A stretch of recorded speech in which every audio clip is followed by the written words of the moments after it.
In March 1945, the 62nd Canadian Field Hospital established a temporary station 15 kilometers southeast of Manila, near the village of Taguig.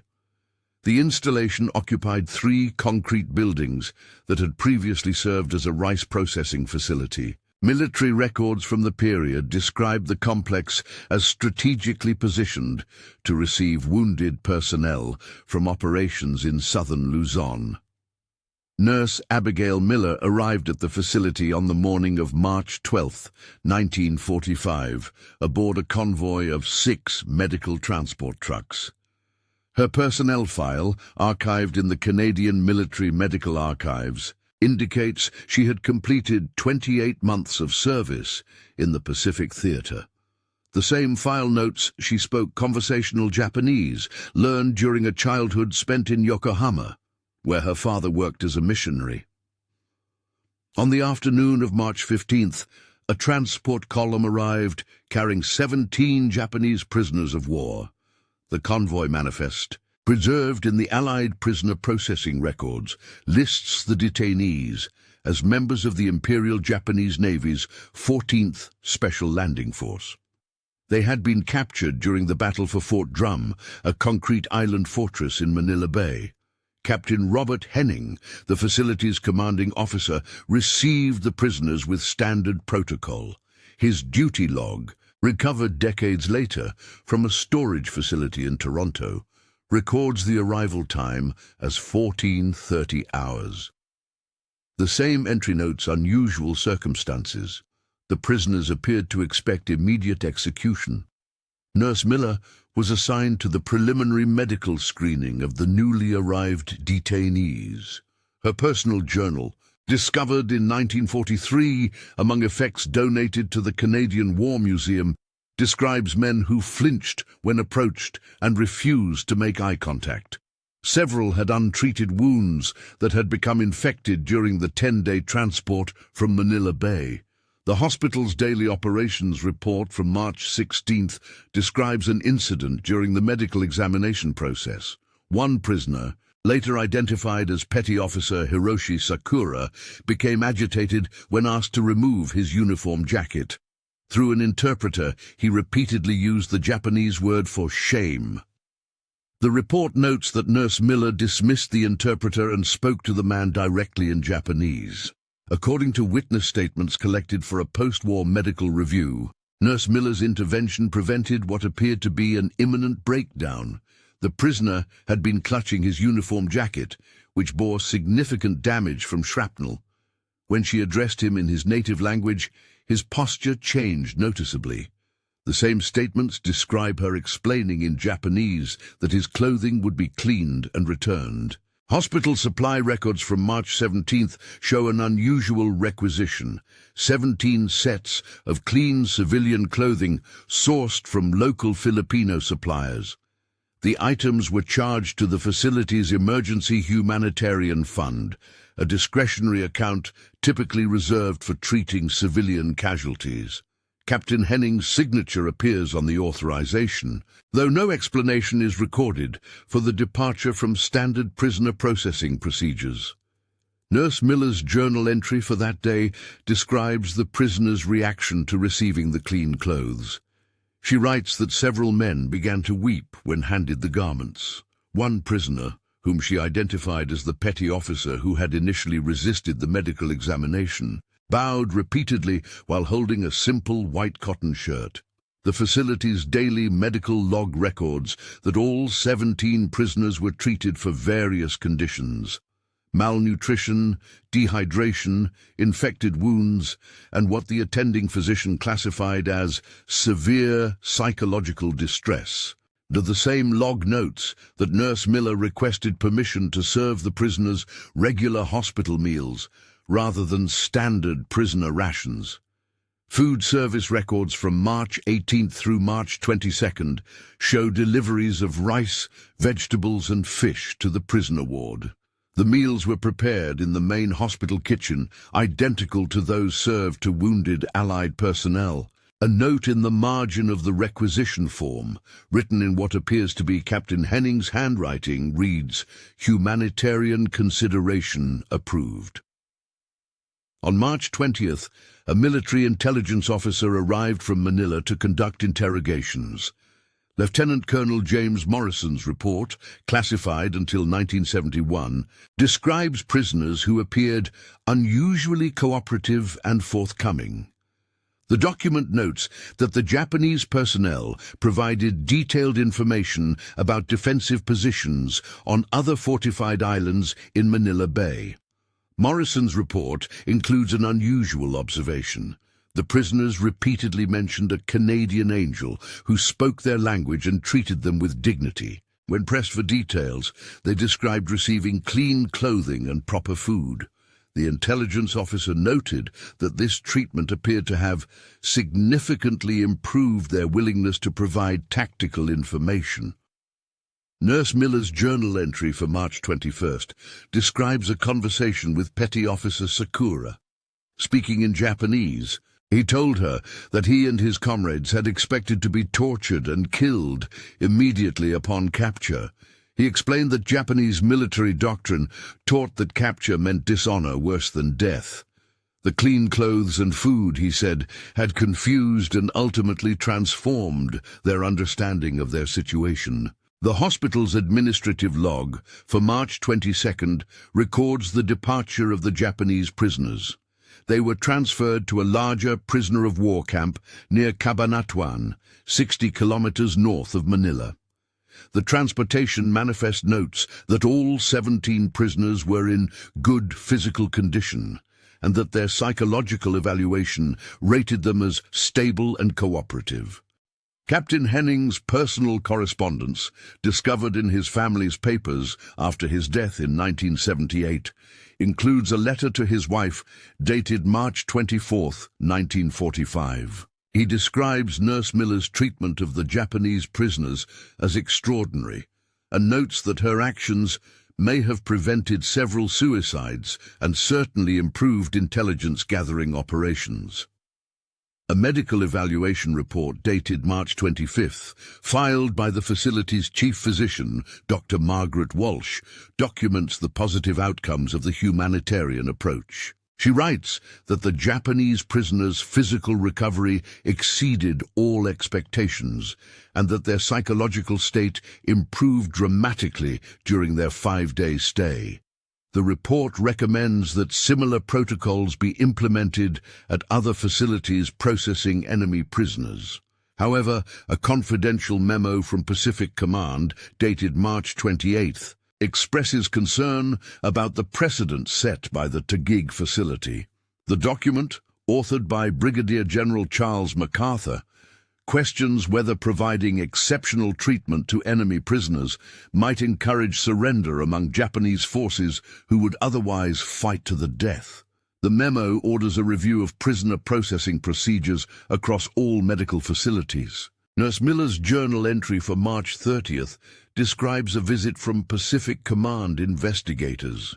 She writes that she was questioned extensively about her interactions with the Japanese prisoners and her decision to speak to them in their native language. The investigators appeared particularly interested in whether she had provided any information beyond basic medical care and humanitarian comfort.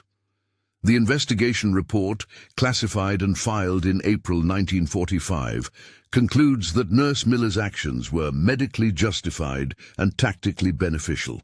However, the document also notes that such exceptional treatment should not become standard protocol, as it might create unrealistic expectations among future prisoners about their treatment in Allied custody.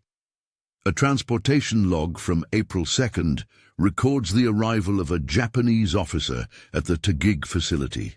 Commander Takeshi Yamamoto had been captured during a failed suicide attack on Allied shipping in Manila Bay.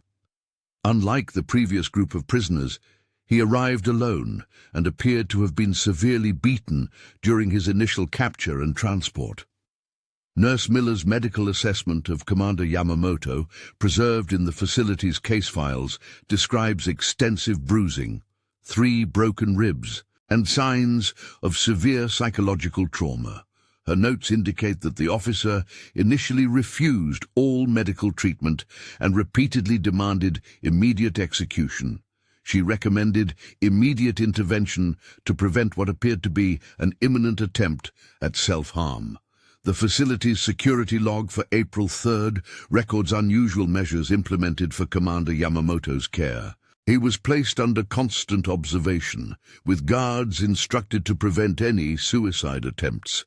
Nurse Miller was assigned as his primary medical attendant, with orders to use her Japanese language skills to maintain communication and assess his psychological state. A psychological evaluation report dated April 5th describes Commander Yamamoto's response to the treatment he received at the Taguig facility.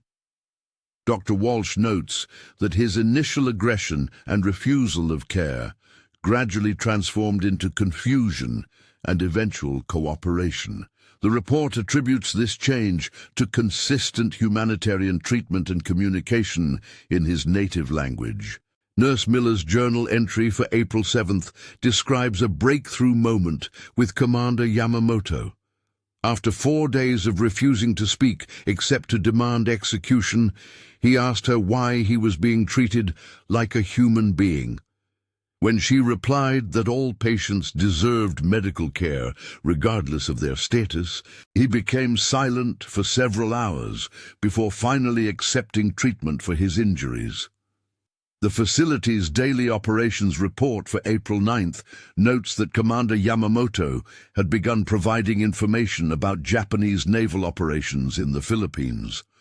Unlike the forced interrogations typically required to extract such intelligence, this information was offered voluntarily during his medical treatment sessions. The report describes his cooperation as unprecedented for a Japanese officer of his rank. A letter from Lieutenant Colonel Morrison, dated April 11th, specifically commends Nurse Miller's handling of Commander Yamamoto. The intelligence officer reports that the prisoner provided detailed charts of mined waters around Manila Bay, information that proved crucial for safe passage of Allied vessels. Morrison attributes this cooperation directly to the dignified treatment the commander received at the medical facility. However, a confidential directive from Pacific Command, dated April 12th, orders the immediate transfer of Commander Yamamoto to a standard prisoner-of-war camp. The document expresses concern that his treatment at the Taguig facility was becoming known among other Japanese prisoners and might encourage surrender where military doctrine demanded death in battle.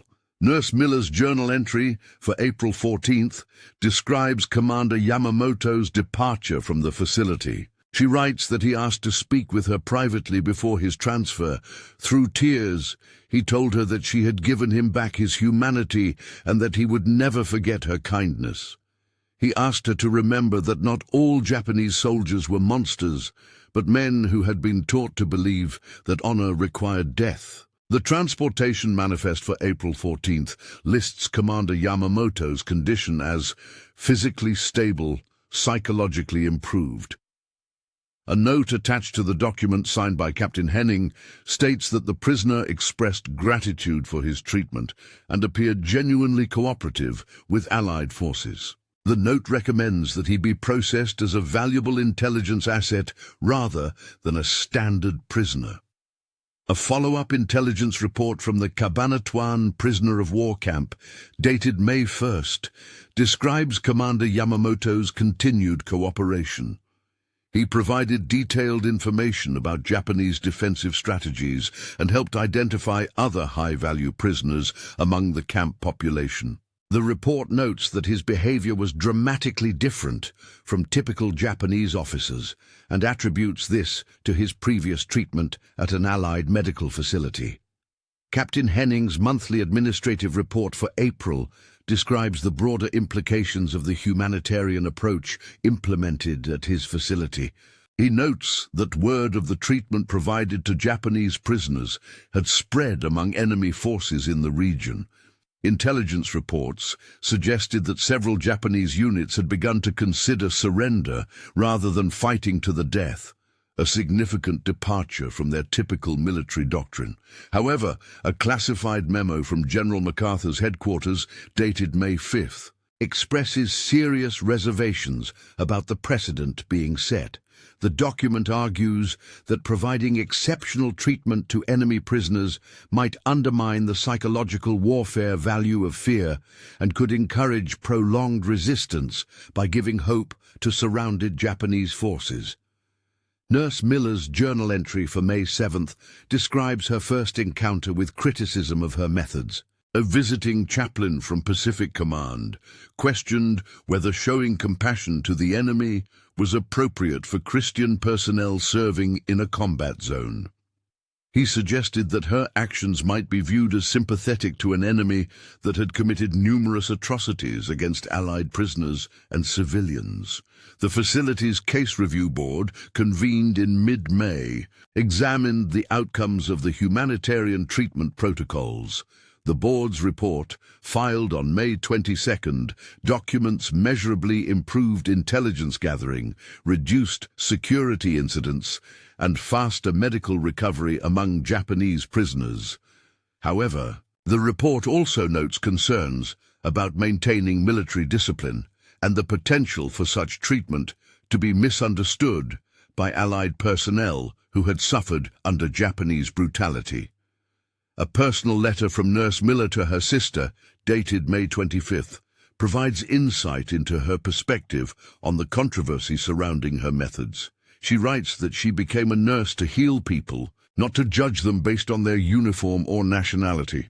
She expresses frustration with military officials who seemed more concerned with maintaining hatred than with gathering intelligence or upholding medical ethics. Dr. Walsh's medical review, completed in June, presents detailed data on patient outcomes under the humanitarian protocol. Japanese prisoners treated at the Taguig facility showed significantly lower rates of infection, suicide attempts, and psychological breakdown compared to those processed at standard facilities. The report argues that humanitarian treatment was not only morally justified, but medically and tactically superior. A security review, dated June 15th, raises questions about the long-term implications of the Taguig experiment. The document notes that rumors of exceptional treatment for Japanese prisoners had reached Japanese forces still fighting in the mountains of Luzon. Some intelligence suggested that these rumors might be encouraging resistance by giving enemy forces hope that surrender would not mean torture or execution. Nurse Miller's journal entry for June 20th describes a visit from General MacArthur himself. She writes that the general questioned her extensively about her treatment of Japanese prisoners and her motivations for speaking to them in their native language. When she explained that her goal was to provide medical care and gather intelligence, he remained skeptical about whether such methods were appropriate in total war. The general's visit resulted in new protocols for prisoner treatment at all medical facilities.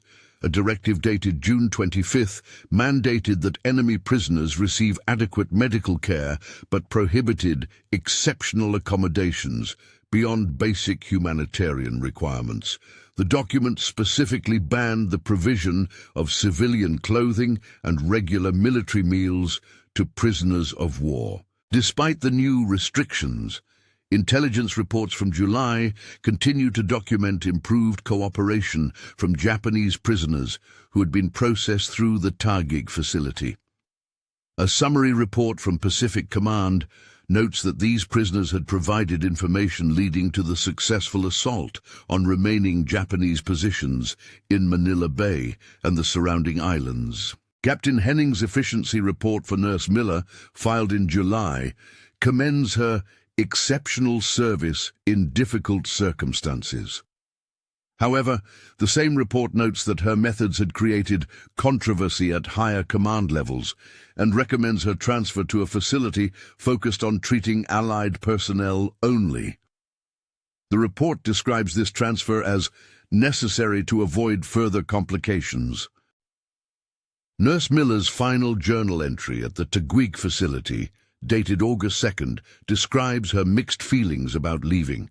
She writes that she was proud of the medical outcomes achieved through humanitarian treatment, but frustrated by the military's inability to understand that showing compassion to the enemy had actually served Allied interests better than brutality would have. A follow-up study conducted by the Canadian Army Medical Corps, completed in August 1945, analyzed the long-term outcomes of the Taguig facility's approach. The study found that Japanese prisoners treated there showed significantly higher rates of post-war cooperation with Allied occupation forces and provided more reliable intelligence than those processed through standard channels. However, a classified assessment by Pacific Command's Psychological Warfare Division argued that the Taguig experiment had been counterproductive. The document claims that improved treatment of prisoners had reduced the fear factor that kept Japanese forces fighting desperately rather than surrendering, potentially prolonging the war and increasing Allied casualties. The final administrative report from the Taguig facility, filed upon its closure in September 1945, documents the processing of over 300 Japanese prisoners during its 6 months of operation. The report notes that not a single prisoner treated there had attempted suicide or required disciplinary action, in stark contrast to the typical experience at other facilities. Nurse Miller's transfer orders, dated September 15, assigned her to a rehabilitation hospital in Vancouver, where she would treat Canadian veterans returning from the Pacific. Her service record notes that she had received no formal reprimand for her actions at Taguig, but that command had determined her methods were unsuitable for continued frontline medical service. A post-war interview with Petty Officer Sakura, conducted by the International Red Cross in 1946, provides insight into the prisoner's perspective on his treatment at Taguig. He describes Nurse Miller as the first Allied person to treat him as a human being rather than an animal or a monster. He credits her compassion with saving not only his life, but his sanity during the darkest period of his captivity. Commander Yamamoto's post-war testimony, given to war crimes investigators in 1947, similarly credits his treatment at the Taguig facility with transforming his understanding of the conflict. He states that Nurse Miller's kindness forced him to confront the propaganda he had been taught about Allied brutality and helped him recognize the humanity of his former enemies. A military medical journal article published in 1948, co-authored by Dr. Walsh and Captain Henning, presents the Taguig facility as a case study in humanitarian prisoner treatment. The article argues that compassionate medical care not only improved patient outcomes, but also served strategic military objectives by encouraging surrender and cooperation among enemy forces. However, an official history of Pacific Command operations, published in 1951, mentions the Taguig facility only in passing. The brief reference describes it as an experiment in prisoner treatment that yielded mixed results, and notes that its protocols were not adopted as standard practice due to operational and security concerns. Nurse Miller's post-war career included 23 years of service with the Canadian military medical system. Her personnel file notes that she specialized in treating veterans with psychological trauma and that she frequently advocated for more humane approaches to military medicine. She never publicly discussed her experiences with Japanese prisoners at Taguig. A research project conducted by the University of Toronto in 1968 examined the long-term effects of wartime medical treatment on former prisoners of war. The study found that Japanese prisoners who had been treated at facilities employing humanitarian protocols showed significantly better post-war adjustment and were more likely to maintain positive attitudes toward their former captors. Dr. Walsh's retirement address to the Canadian Army Medical Corps in 1971 included a reflection on the Taguig facility. She argued that the military's rejection of humanitarian prisoner treatment represented a missed opportunity to demonstrate Allied values and possibly shorten the war by encouraging more surrenders among Japanese forces who feared torture and execution. A Freedom of Information Act request, filed in 1975, resulted in the declassification of many documents related to the Taguig facility. These files revealed the extent of the controversy generated by Nurse Miller's approach and the ongoing debate within Pacific Command about the appropriate treatment of enemy prisoners in total war situations. Nurse Miller's retirement interview, conducted by the Canadian Forces Medical Service in 1978, includes her first public comments about her treatment of Japanese prisoners.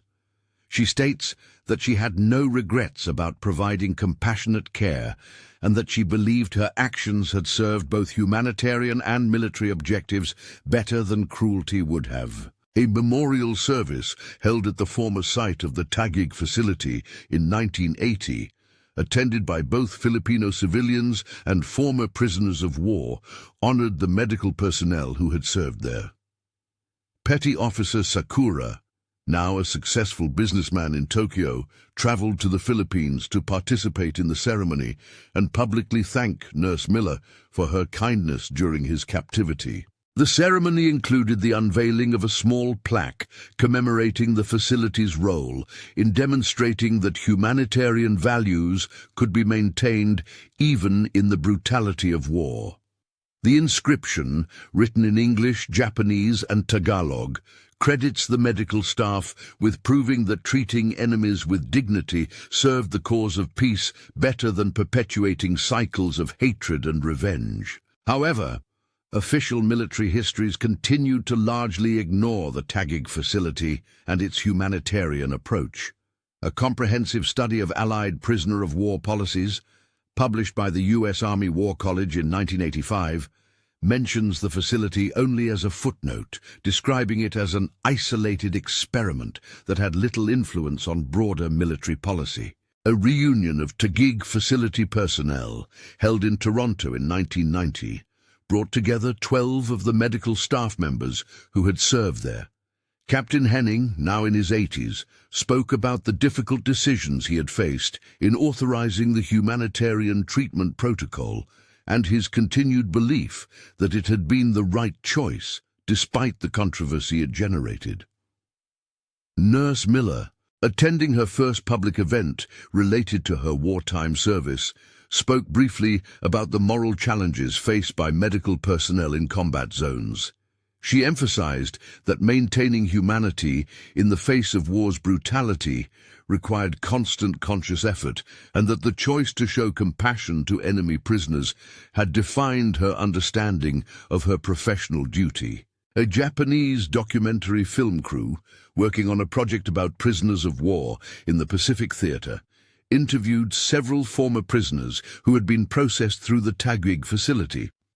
The interviews, conducted in 1992, revealed that these men had maintained positive memories of their treatment there and credited it with helping them rebuild their lives after the war.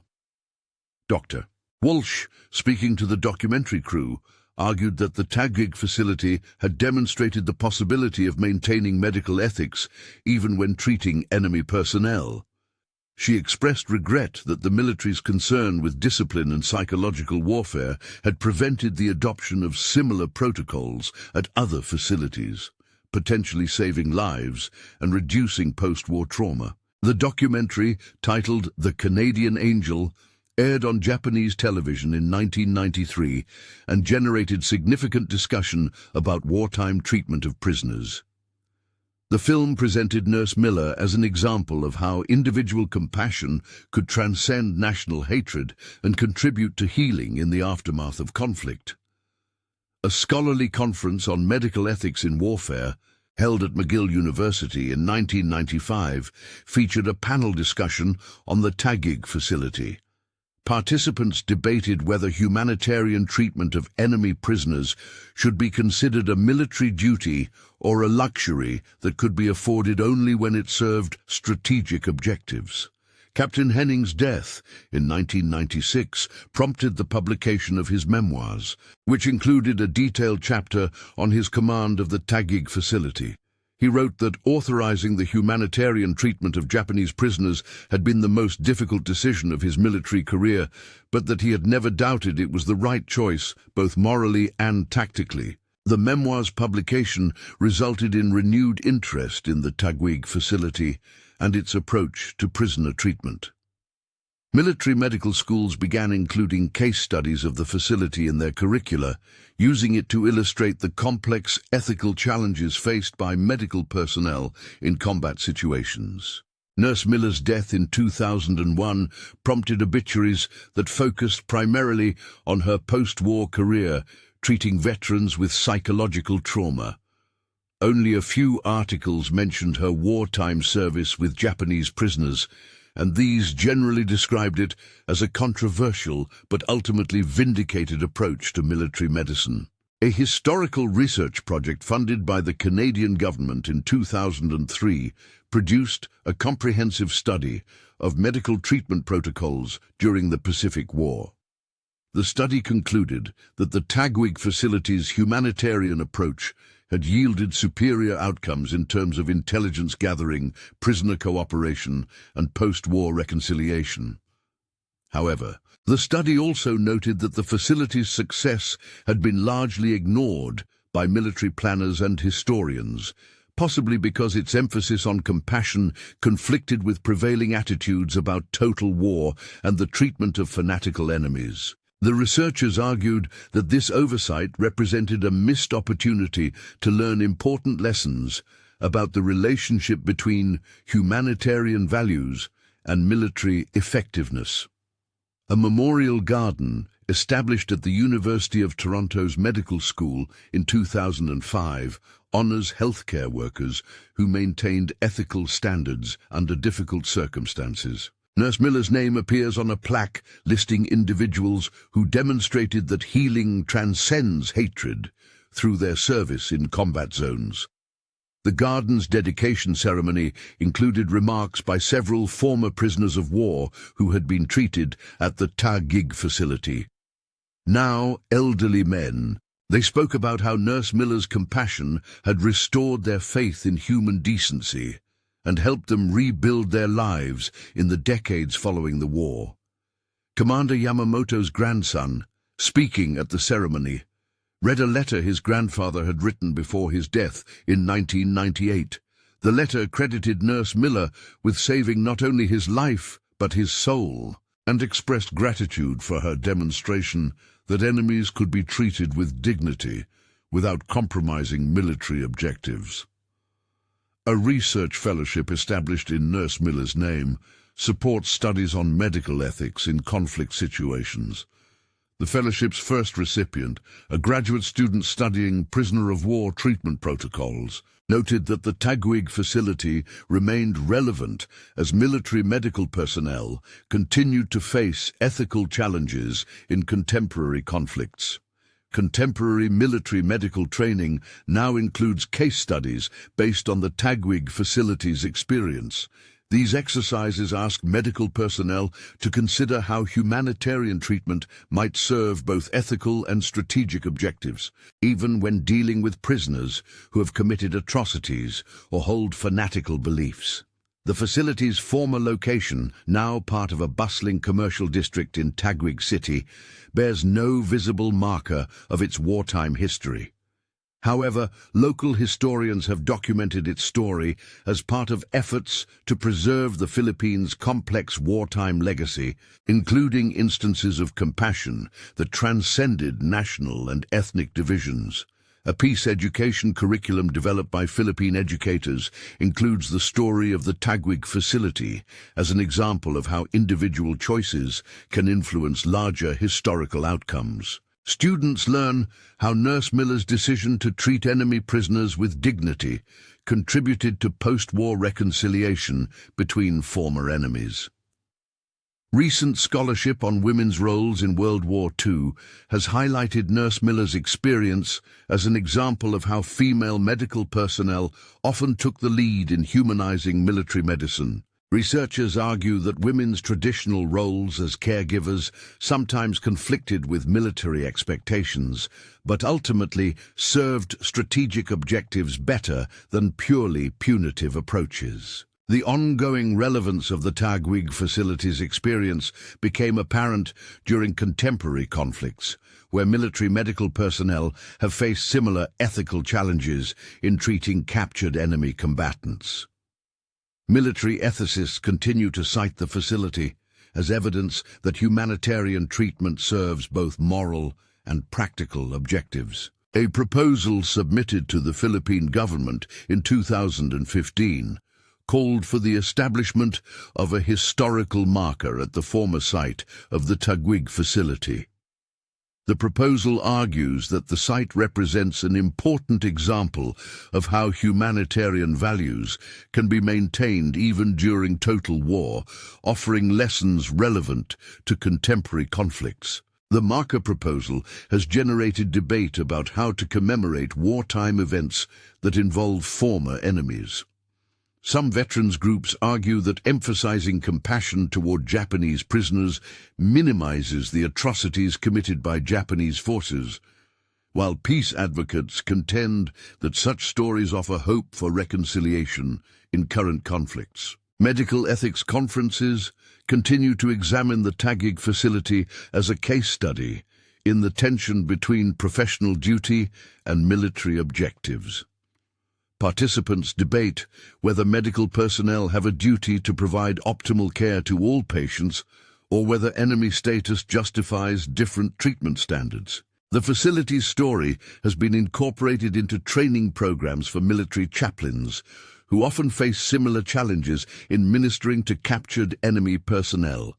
These programs use the Tagwig example to illustrate how maintaining humanitarian values can serve both spiritual and strategic purposes. A digitization project launched by the Canadian Archives in 2018 has made many documents related to the Tagwig facility available to researchers worldwide. These files continue to generate new scholarship on prisoner treatment, military medicine, and the role of individual conscience in institutional settings. The archives reveal ongoing tensions between Pacific Command's desire for psychological warfare advantage and medical personnel's commitment to humanitarian treatment. These conflicts illustrate broader questions about how military organizations balance strategic objectives with ethical values. Contemporary military medical protocols now explicitly address the treatment of enemy prisoners, incorporating lessons learned from facilities like Tagwig. Current guidelines emphasize that humanitarian treatment serves both ethical and strategic objectives by encouraging surrender and post-conflict reconciliation. The evolution of international humanitarian law has also reflected insights gained from experiments like the Tagwig facility. Legal scholars argue that the facility's experience demonstrates the practical benefits of exceeding minimum requirements for prisoner treatment, even when such actions generate controversy within military hierarchies. Recent interviews with military medical personnel serving in contemporary conflicts reveal continued struggles with questions first confronted at the Tagwig facility. Many describe feeling torn between institutional pressure to maintain emotional distance from enemy prisoners and professional conviction that all patients deserve optimal care. Training programs now specifically address these ethical dilemmas, using historical examples like Nurse Miller's experience to help medical personnel navigate complex situations. The programs emphasize that humanitarian treatment often serves military objectives better than purely punitive approaches. A documentary film released in 2020 featuring archival footage and survivor interviews brought renewed attention to the Tagwig facility's story. The film argues that individual acts of compassion can have strategic significance, and that military organizations benefit from encouraging rather than discouraging humanitarian impulses. The film's positive reception suggests continued public interest in stories that demonstrate the possibility of maintaining human decency during wartime. Viewers reported being inspired by examples of individuals who chose compassion over hatred, even when dealing with designated enemies. Educational institutions have incorporated the Taguig facility's story into curricula addressing conflict resolution and peacebuilding. Students learn how individual choices can contribute to breaking cycles of violence and hatred that often perpetuate conflicts beyond their military conclusions. The facility's legacy continues to influence discussions about the treatment of prisoners in contemporary conflicts. Military leaders, medical personnel, and ethicists regularly reference the Taguig example when debating optimal approaches to managing captured enemy combatants. Research on post-traumatic stress among military medical personnel has identified humanitarian treatment of enemy prisoners as a protective factor against psychological damage. Studies suggest that maintaining compassionate care standards helps medical personnel preserve their psychological well-being while serving military objectives. The Taguig facility's experience offers ongoing insights into the relationship between individual conscience and institutional policy. Its story illustrates how personal moral convictions can influence broader organizational culture and strategic outcomes, even when such influences are not immediately recognized by command structures. Contemporary military leadership training now includes case studies examining how individual initiative can serve strategic objectives, even when such actions initially generate institutional resistance.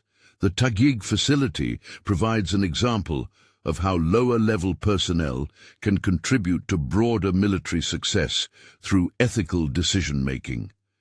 International humanitarian organizations continue to cite the Taguig facility as evidence that humanitarian treatment serves practical as well as moral objectives. They argue that such examples should inform current policies regarding prisoner treatment and post-conflict reconciliation efforts. The facility's story has particular relevance for military medical personnel who serve in conflicts where enemy combatants hold extremist beliefs or have committed atrocities. These situations test whether humanitarian treatment can transcend ideological hatred and contribute to strategic objectives. Recent scholarship on the psychology of conflict has examined how humanitarian treatment can influence enemy morale and strategic calculations. Researchers argue that the Taguig facility's success in encouraging prisoner cooperation demonstrates the strategic value of maintaining ethical standards even under extreme circumstances. The ongoing study of the Taguig facility's impact continues to yield insights relevant to contemporary challenges. As military organizations grapple with ethical questions in new forms of conflict, the facility's experience offers historical precedent for choosing humanitarian approaches that serve both moral and strategic objectives. Military historians now recognize the Taguig facility as an early example of how soft power approaches could complement traditional military force. The facility's success in transforming enemy personnel into cooperative intelligence sources illustrates principles that have become central to contemporary counterinsurgency and stabilization operations. The facility's story continues to resonate with medical personnel, military leaders, and peace advocates who face similar ethical challenges in contemporary settings.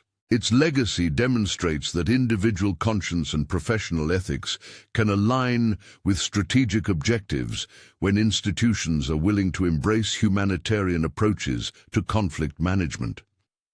Today, nearly 8 decades after Nurse Abigail Miller first spoke to Japanese prisoners in their native language and provided them with clean clothes and proper food, the Taguig facility stands as a testament to the enduring power of human compassion to transcend the brutalities of war and serve objectives that pure military force cannot achieve. The lessons learned at the Taguig facility have found new application in contemporary military medical training. Modern protocols now emphasize that maintaining humanitarian standards serves both ethical imperatives and operational effectiveness, a principle that traces directly back to Nurse Miller's controversial decisions in 1945. A final review of declassified documents, released in 2022, revealed previously unknown details about the facility's broader impact. Intelligence assessments from late 1945 show that Japanese resistance in the Philippines weakened significantly after word spread about humane treatment of prisoners at Allied medical facilities. The documents include a previously classified report from General MacArthur's headquarters, acknowledging that the Taguig facility's approach had contributed to accelerating Japanese surrenders in the final months of the war. However, the report was buried in classified files, as admitting the effectiveness of humanitarian treatment would have contradicted official psychological warfare strategies. Among the newly released materials was a letter from Commander Yamamoto, written from the Cabanatuan prisoner camp in September 1945. He described how news of the treatment at Taguig had spread among Japanese prisoners throughout the Allied camp system, creating hope where previously there had been only despair and thoughts of suicide. The letter revealed that Yamamoto had become an unofficial liaison between Allied camp administrators and Japanese prisoners, using his credibility from the Taguig experience to encourage cooperation and prevent the violent incidents that plagued other facilities. His influence, stemming directly from Nurse Miller's compassionate treatment, saved lives on both sides. Dr. Walsh's final medical report, filed just before the facility's closure in September 1945, documented outcomes that would not be fully appreciated for decades. Every Japanese prisoner processed through Taguig survived the war, collaborated with Allied forces, and successfully reintegrated into Japanese society after repatriation. The same report noted that Allied medical personnel who served at the facility showed significantly lower rates of post-traumatic stress and moral injury compared to their counterparts at other installations. Maintaining humanitarian standards, even toward the enemy, had protected the psychological well-being of those providing care. Nurse Miller's personal effects, donated to the Canadian War Museum after her death, included a collection of letters from former Japanese prisoners and their families. Written over 5 decades, these letters expressed gratitude for treatment that had restored their faith in human decency during the darkest period of their lives. One letter from Petty Officer Sakura's daughter described how her father had named her Hope because of what he experienced at the Taguig facility. He had told her that an Allied nurse had shown him that even enemies could treat each other with dignity, giving him hope for a better world after the war. The final entry in Nurse Miller's wartime journal, written on her last day at Taguig, reflected on the controversy her methods had generated within Allied command. She wrote that she had joined the military medical service to heal, not to judge, and that treating enemy prisoners with compassion had taught her more about human nature than any textbook. Contemporary military medical institutions now teach the Taguig facility as a foundational case study in ethical decision-making under extreme circumstances. The facility's success in transforming enemy combatants through humanitarian treatment has become a model for managing captured personnel in current conflicts. The story of Nurse Abigail Miller and the Taguig facility continues to challenge assumptions about the relationship between compassion and military effectiveness. Their legacy demonstrates that maintaining humanity in the midst of war's brutality may be not just an ethical imperative, but a strategic advantage. In a world still grappling with conflicts where hatred seems to dominate strategic thinking, The Taguig facility stands as evidence that individual acts of conscience can alter the course of history. Sometimes the most powerful weapon against an enemy's fanaticism is the unexpected demonstration of human decency. Today, the former site of the 62nd Canadian Field Hospital houses a shopping centre in modern Taguig City. Few who pass through realize they walk where a young Canadian nurse once proved that treating enemies with dignity could serve the cause of victory better than cruelty ever could.